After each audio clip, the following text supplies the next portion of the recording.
اللهم صل على سيدنا محمد يا رب صل وسلم دائما ابدا على حبيبي. حضرت موسیٰ علیہ السلام کا بھی ایک واقعہ ہے. حضرت موسیٰ علیہ السلام نے صحیح بخاری میں آتا ہے کہ اللہ نے بنی اسرائیل نے حضرت موسیٰ سے پوچھا کہ اس وقت زمین میں اس وقت سب سے بڑا عالم کون ہے؟ حضرت موسیٰ نے فرمایا میں. جواب بالکل درست تھا, پیغمبر سے بڑا عالم کوئی بھی نہیں. تو اللہ کو حضرت موسیٰ کا جواب پر اشکال نہیں تھا, انداز جواب پر اشکال تھا کہ پیغمبر کو یہ کہنا چاہیے تھا کہ سب سے بڑا کون ہے؟ اللہ ہے, اس کے بعد میں ہوں. تو اللہ تعالیٰ نے حضرت موسیٰ علیہ انبیاء کی جو معمولی سی لغزشیں بھی وہ قابل گرفت ہوتی ہیں, ذرا سی بھی الفاظ میں بھی بے احتیاطی ہو جائے نا تو وہ بھی قابل گرفت ہوتی ہے. لیکن یہ انبیاء کے ساتھ ہے, ہر آدمی کو اس پہ قیاس نہیں کرنا چاہیے. لوگ میں نے بتایا نا ذرا سی باتوں کو پکڑتے ہیں, یوں کی بولا یوں کی بولا, بھائی انسان ہے سب کچھ بولے گا. ابراہیم علیہ السلام نے اتنا سا کہہ دیا تھا کہ یہ جو بڑا والا بت ہے نا اس نے مارا ہے, یہ جو ہے نا یہ جو مسٹنڈا بیٹھا ہوا ہے نا کلہاڑا گلے میں لٹکا کے, اس مسٹنڈے نے باقی بتوں کو مارا ہے. ٹھیک ہے نا. اور ابراہیم علیہ السلام نے یہ کہہ دیا تھا, آپ اپنی زوجہ حضرت سارہ کے ساتھ جا رہے تھے تو بادشاہ جو تھا نا وقت کا بڑا ظالم تھا, وہ کیا کرتا تھا جب بھی کسی مسافر کو دیکھتا اپنی بیوی کے ساتھ ہے تو اس مسافر کو قتل کر دیتا اور اس کی بیوی سے بدکاری کرتا تھا. تو اس لیے حضرت ابراہیم علیہ السلام نے اس وقت ان کو اپنی بہن کہا, بہن, تاکہ میں قتل سے, کیونکہ اگر شوہر کہتا تو وہ جان سے مار دیتا, تو کیا کہہ دیا یہ میری بہن, یعنی دینی لحاظ سے بہن ہے. تو یہ چند ایسی, اسی طرح ابراہیم علیہ السلام جب ابراہیم علیہ السلام جو تھے جب قوم جانے لگی نا کسی میلے میں, تو ابراہیم علیہ السلام کا ارادہ یہ تھا کہ ان بتوں کو میں گت بناؤں گا آج, جن کے سامنے لوگ جھکے رہتے ہیں نا عبادت کرتے ہیں, تو میں ان کی آج کیا بناؤں گا؟ گت بناؤں گا. کسی کو ٹنڈا کر دوں گا, کسی کو ناک کاٹ دوں گا, تاکہ ان کو پتہ چلے یہ تمہارے بھگوان جو ہے نا یہ ایسے ہوتے ہیں, یہ کچھ بھی نہیں, یہ اپنی ناک کٹنے سے نہیں بچا سکتے, تمہاری ناک کی حفاظت کہاں سے کریں گے یہ قوم میں. تو اب لوگ ان کو بھی لے جانے لگے, چلو. تو ابراہیم علیہ السلام نے کہا انی سقیم, میری طبیعت خراب ہے, حالانکہ آپ کی طبیعت خراب. تو یہ تین چیزیں ابراہیم علیہ السلام سے ایسی ہوئی ہیں جس پر قیامت میں ابراہیم علیہ السلام کو ندامت ہوگی کہ مجھ سے جھوٹ کا صدور ہوا ہے. اور جب لوگ ابراہیم علیہ السلام کے پاس جائیں گے کہ آپ اللہ سے ہماری شفاعت کریں, تو کہیں گے نا مجھ سے کیا ہوا ہے, مجھ سے تو جھوٹ کا صدور ہوا ہے, مجھے تو اپنی فکر لگی ہوئی ہے. حالانکہ وہ جھوٹ نہیں تھا. اپنی زوجہ کو جو بہن کہا وہ دینی اعتبار سے, لوگوں کو جو یہ کہا میری طبیعت خراب ہے, تو کیا مطلب ان بتوں کو دیکھ دیکھ کے طبیعت خراب ہو رہی ہے, تو وہ جھوٹ تھوڑی تھا. اور جو یہ کہا کہ یہ بڑے والے نے, یہ جو مسٹنڈا بیٹھا ہوا ہے نا, حضرت ابراہیم نے کیا تھا, جتنے بت تھے نا سب کو کاٹ کے کلہاڑا سب سے بڑا والا جو تھا نا اس کے کندھے میں لٹکا دیا کہ بلی کس پہ ڈال دیں گے, اس پہ. اس نے کیا ہے. تو لوگوں نے کہا یہ کس نے کیا, انہوں نے بولا اس نے کیا ہے. تو یہ جھوٹ نہیں تھا, اس لیے کہ سب کو پتا ہے کہ یہ نہیں کر سکتا. جھوٹ تو کہتے ہیں کہ ایسی غلط بیانی جس سے لوگ یعنی وہ دھوکے میں آ جائیں. لیکن ابراہیم علیہ السلام کو اس پہ بھی کیا, اور یہ کر بھی کس کے لیے رہے ہیں, اللہ کے لیے کر رہے ہیں. تو وہ جو کہا کہ اس کے لیے کیا, تو سب کو پتا تھا کہ یہ تھوڑی کر سکتا ہے, اس لیے ابراہیم علیہ السلام نے کہا اس نے کیا. تو کہتے ہیں اس نے کیسے کیا, تو ابراہیم علیہ السلام فرمایا اس سے پوچھ لو یہ بتائے گا. تو انہوں نے کہا یہ تو بول ہی نہیں سکتا.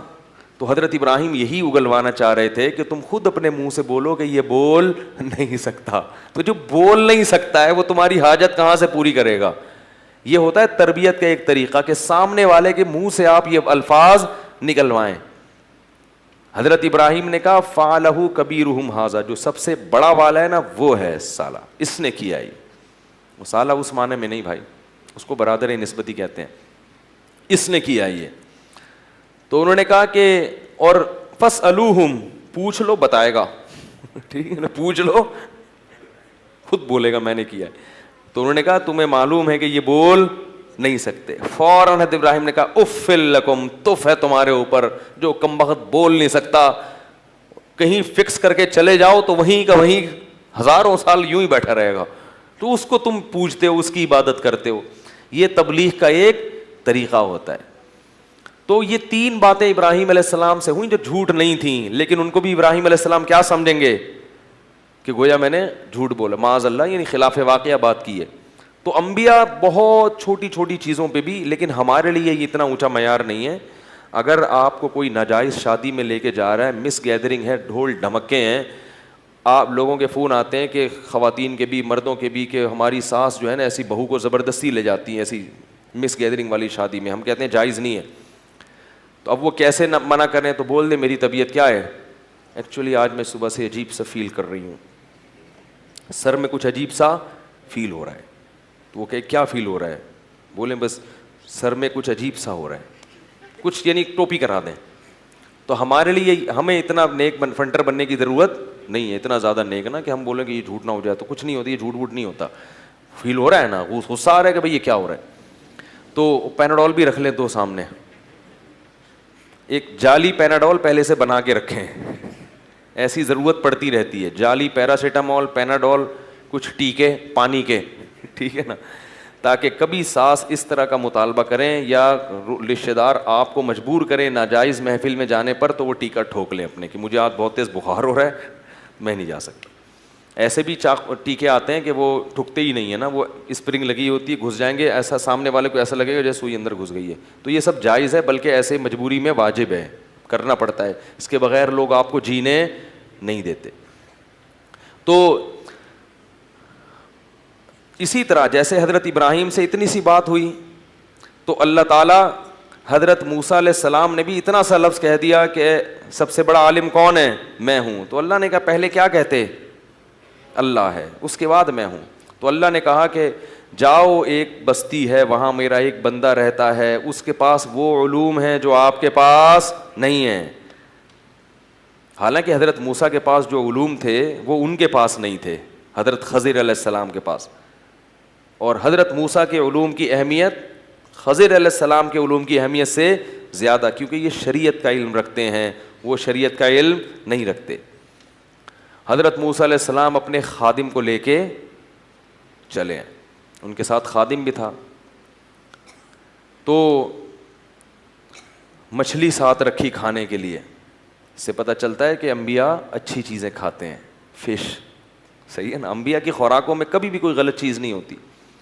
خیر قصہ مختصر یہ کہ جب وہاں پہنچے, بہت دور چلتے چلتے تھک گئے, تو وہاں حضرت خضر علیہ السلام سے ملاقات ہوئی. حضرت موسیٰ نے فرمایا کہ هل اتبعک علی ان تعلمنی مما علمت رشدا, سنا ہے کہ اللہ نے کچھ باتیں آپ کو بتائی ہیں تو میں آپ کو فالو کرنا چاہتا ہوں. حضرت خضر جانتے تھے یہ جلالی پیغمبر ہیں اور ان کو اللہ نے دین کی تبلیغ کے لیے بھیجا ہے, یہ میرے ساتھ بولو بھائی نہیں چل سکتے.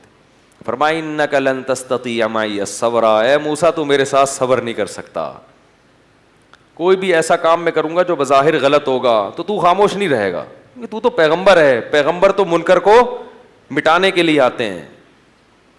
حضرت موسیٰ نے فرمایا کہ انشاءاللہ اللہ نے چاہا تو میں کیا کروں گا, صبر کروں گا. ولا اعصی لک امرا, اور آپ کی اس معاملے میں نافرمانی نہیں کروں گا کیونکہ تو اللہ نے بھیجا ہے مجھے آپ کے پاس.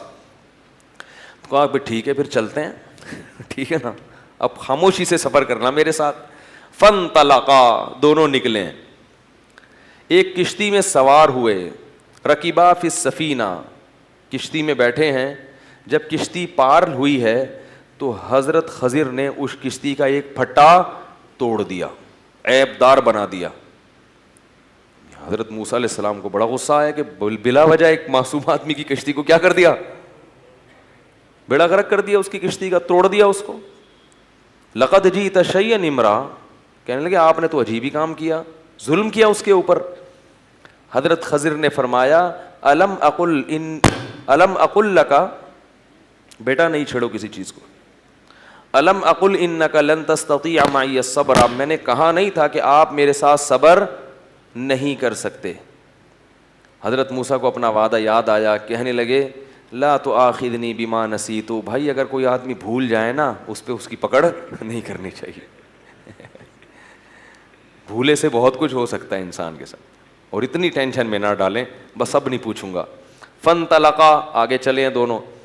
حتیٰ اذا لقیا غلاما، ایک نوجوان نظر آیا، حضرت خضر گئے اس کی گردن کاٹ دی اس کو کیا کر دیا؟ قتل کر دیا. حضرت موسیٰ نے فرمایا قتلت نفسا بغیر نفس، بغیر کسی قتل کے آپ نے ایک انسان کو قتل کر دیا. نفسا زکیہ، معصوم جان. لقد جئت شیئا نکرا، بہت بڑا جرم ہے یہ، انسان کو مار دیا آپ نے.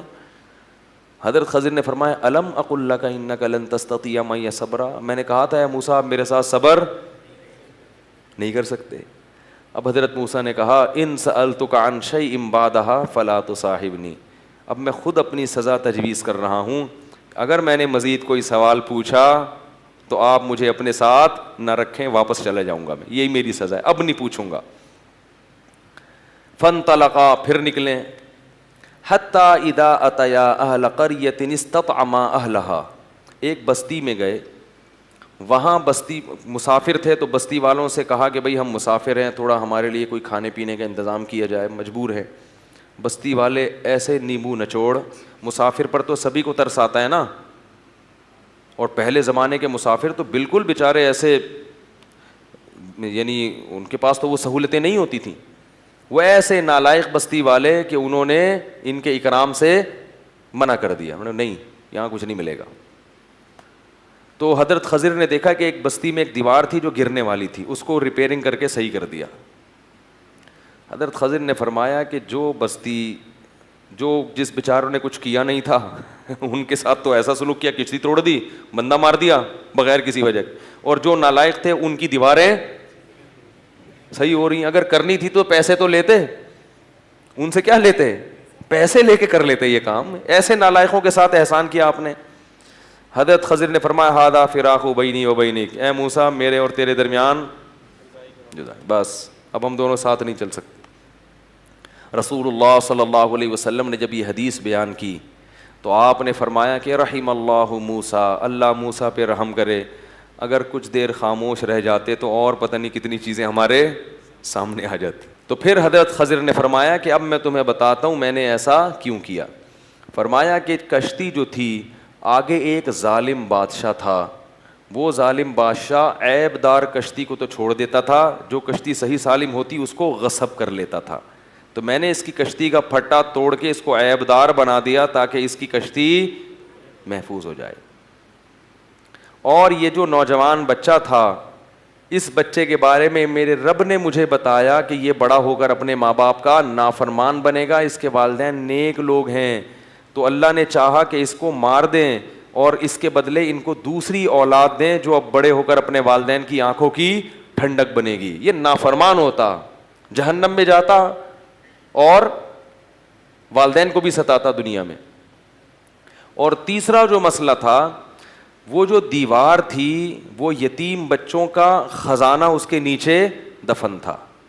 اگر وہ دیوار گر جاتی تو یہ نالائق لوگ وہ سارا خزانہ نکال کے بانٹ لیتے اور وہ بچے محروم ہو جاتے. تو اور وہ بچے ایک نیک والد کے بچے تھے، وَكَانَ أَبُوهُمَا صَالِحًا، ان بچوں کا ابا نیک آدمی تھا. تو اللہ نے چاہا کہ باپ دنیا میں موجود نہیں ہے، ان بچوں کی کہ مال کی حفاظت رہے. تو اللہ نے مجھے حکم دیا کہ اس دیوار کو سیدھا کر دو تاکہ بچے جب جوان ہو جائیں گے تو یہ خزانہ یہاں سے نکال لیں گے. اور کہا کہ ان میں کوئی بھی کام میں نے اپنی مرضی سے نہیں کیا، یہ سب کس کے حکم سے کیا ہے؟ اللہ کے حکم سے. اس سے ہمیں چند اسباق ملتے ہیں. ایک تو یہ حضرت موسیٰ علیہ السلام کی نہی عن المنکر کا جذبہ، کیونکہ پیغمبر تھے نا، پیغمبر کس کام کے لیے آتے ہیں؟ برائی کو روکنے کے لیے. تو جو چیز نظر آئی نا ظاہراً برائی ہے اس پہ خاموش نہیں ہوئی، یہ فضیلت ہے موسیٰ علیہ السلام کی. دوسری بات ہمیں یہ پتہ چلتی ہے کہ اللہ اپنے غیب کے پردوں سے کیسے کیسے دنیا میں کام بنا رہے ہوتے ہیں. ہم سمجھ رہے ہوتے ہیں غلط ہو رہا ہے لیکن حقیقت میں صحیح ہو رہا ہوتا ہے. اب دیکھو ان بچوں کا باپ نیک آدمی تھا، اللہ نے خضر علیہ السلام کو بھیجا کہ ابا چونکہ نیک تھا انتقال ہو گیا ہے تو ان کے بچوں کی پراپرٹی محفوظ رہنی چاہیے، خزانہ محفوظ رہنا چاہیے. تو خضر علیہ السلام کو جا کے بھیجا کہ دیوار کو سیدھا کر کے آؤ. اس سے پتہ چلتا ہے کہ نیک باپ کی اولاد کا بھی اللہ تعالیٰ خیال رکھتے ہیں اس باپ کی وجہ سے. آپ اگر نیک زندگی گزارو گے تو اس کی برکتیں آپ کی اولاد گریبی میں اٹھائے گی. قرآن نے یہ کیوں کہا کہ ان کے ابا نیک تھے؟ صرف یتیم ہونا کافی نہیں تھا، ابا کا نیک ہونا، اس لیے ان کی حفاظت کی گئی ہے ان کے خزانے کی. البتہ یہ ضرور رکھیں کہ اس سے لوگ نا کچھ غلط بھی استدلال کرتے ہیں، کہتے ہیں اچھا اس کا مطلب ہے دنیا میں کچھ اس قسم کے لوگ ہوتے ہیں جن کو اللہ نے ایسے اختیارات دیے ہوئے ہیں کہ وہ کسی کو مار بھی دیتے ہیں، زندہ بھی کر دیتے ہیں، اور یوں بھی دیوار بھی سیدھی کر دیتے ہیں، یہ بھی کر دیتے ہیں. تو میں نے فلانی جگہ دیکھے ایک بزرگ وہ یہ کر رہے تھے. تو یاد رکھو اللہ نے اختیارات کسی کو بھی کسی قسم کے بولو بھائی نہیں دیے ہیں.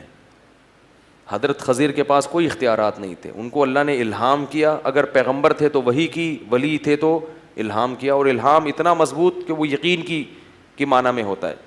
تو وہ انہوں نے اللہ کے حکم سے یہ کام کر دیا. تو اللہ بعض دفعہ فرشتوں کے ذریعے کام لے لیتے ہیں اپنے بندوں کے لیے، انسانوں کے ذریعے لے لیتے ہیں، جانوروں کے ذریعے بھی لے لیتے ہیں. بعض دفعہ کوئی نقصان ہونے والا ہوتا ہے، کوئی جانور ایسے کام کر کے چلا جاتا ہے کہ آپ اس نقصان سے کسی جانور کے دل میں اللہ ڈال دیتے ہیں، جانور کے دل میں ایسا بھی ہوتا ہے.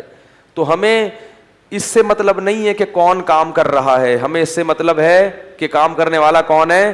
اللہ ہے. اور وہ نیک لوگوں کی مدد غیب سے بولو بھائی کرتا ہے. اس واقعے میں ہمیں یہ سبق ملتا ہے.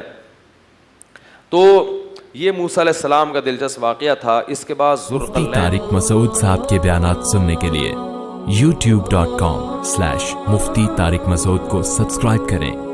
اور اگر آپ لائیو ویڈیو کو کبھی بھی مس نہیں کرنا چاہتے ہیں تو سبسکرائب کرنے کے بعد بیل آئیکن پہ کلک کرنا مت بھولیں.